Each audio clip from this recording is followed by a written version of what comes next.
So we have easier ways to get around town, whether it's through walking trails or biking trails or ways that you can use the electric scooters and things like that. So there's just so many awesome ways to get around town and little cool pocket areas. Really, now if you live in Fort Mill, if you live on the west side of town, maybe you're in that Belmont area, or if you're north of town in that Huntersville, or even further like Cornelius, or you could be out east closer to Monroe.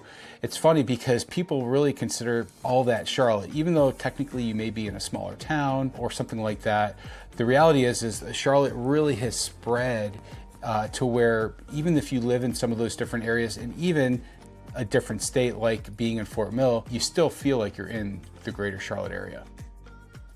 So what's really been cool to see over the past 20 years is to see just how many people continue to move to the area and how many more things there are to do today than there were even 5 years ago, let alone 20 years ago. So Charlotte's always had a really awesome outdoor scene with parks and things like that to do outside. But today we have things like the rail trail, which are great for running, walking, biking.